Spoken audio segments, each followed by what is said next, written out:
Ассаламу алейкум туугандар, убакыт барда айтып коеюн. 1-январдан баштап жана закон күчүнө кирет, анан дагы кыйынчылыктар болот, анан балекет болот деп аткан боюнча кыскача маалымат. Ал эмне деген теп? Ал деген мурун сиз иштеп Москвага келип кетип, работа деп келип кетип, трудовой договор жазатпай жүрө берчүсүз. Анан аны, соответственно, таможенный контроль, паспортный контроль билчү эмес аны. Келди, легально жүрдү, регистрациясы 1 жылга бар болчу, кетти, келди. Баары жакшы, эч кандай депортация проблема болчу эмес. Азыр регистрацияңыз бар болсо дагы 1 жылдык. Соответственно, сиз 1 жылга налог төлөшүңүз керек. Эмнеден төлөшүңүз керек? Ал иштеген ишиңизден налог төлөшүңүз керек. Билесиздер, налог Российской Федерации трудовой договор боюнча 40%, грубо говоря, 40% төлөлөт да, 42 ушундай процент. То есть 100 000 алсаңыз 42 000 налог төлөшүңүз керек. Ошондой налог төлөбөш үчүн көбү официальный трудовой договор кылбайт. Эмне кылбайт? Анткени сизге 80 000 берсе, кайра дагы 37 000, 38 000 мамлекетке төлөш керек. Ошону экономить этип калыш үчүн жана анын баарын төлөсө работодательге аябай эле не бөлөт. Анан аны жеңгендин кандай жолдору бар? Москвада 29 500 официальный минимальная зарплата. Азыр аңкылдачы элеңер 29 000ге ким иштейт, анан акмак депчи, жок. Баары 29 500 деп жазат. Эмнеге? Анткени 29 500 деп жазса, сизге айына 13 000 бир нерсе төлөп калат налог. Примерно 13 000 төлөш үчүн сизди айлыгыңызды 29 500 деп жазат. 29 500дөн айына сиз үчүн дагы налог төлөйт. Анан калган акчаңызды конвертке салып же картаңызга которуп коет. Ошондо сизге дагы выгодно, официально иштейсиз, и работодательге дагы выгодно. То есть сиздин айлыгыңыз 80 000 болсо, 38 000 төлөбөйт, то есть 13 000 төлөйт да. Анан эмнеге 29 500, эмнеге 20 000 деп жазып коюп же 10 000 деп жазып коюп, ошондон 4 000 айына төлөй берсе болбойбу дегендер бар да. Аны да закон билет, Москва правительство билет. Ошондуктан Москвада 29 500дөн ылдый зарплата, оклад жаза албайт эч ким. Бирок мунун да бир жолу бар. Налогду аз төлөй турган. Ал сизди полставка иштейт деп коет. То есть түштөн кийин иштейт же түшкө чейин иштейт дейт дагы. Айлыгыңызды 14 500 жазып койсо.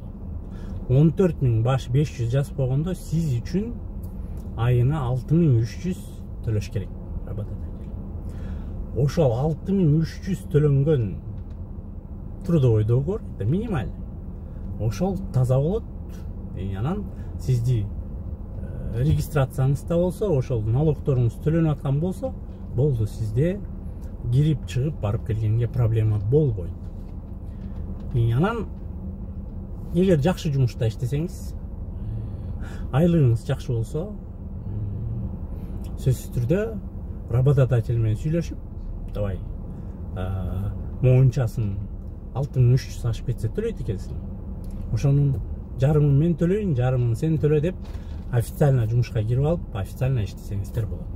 Ошондо сизде на территории России кирип чыкканда проблемаңыз болбойт. Эгер жакшы жумушуңуз бар, же частный өзүңүздүн иштериңиз бар, ары бери кыймылдап жүргөн болсоңуз, анда бир ИПга сүйлөшүп, кстати, телефондорду калтырып кетем. ИПга сүйлөшсөңөр, айына 7,5 000, 8 000 берсеңер, сиздерди налогуңуздарды төлөп, өзүнө жумушка алып коет. То есть вы находитесь на территории России легально. Налог да төлөнүп атат, Кыргызстанга да барып келе бересиз, башыңызды оорбайт. Ошондо немеге чыгасыз го?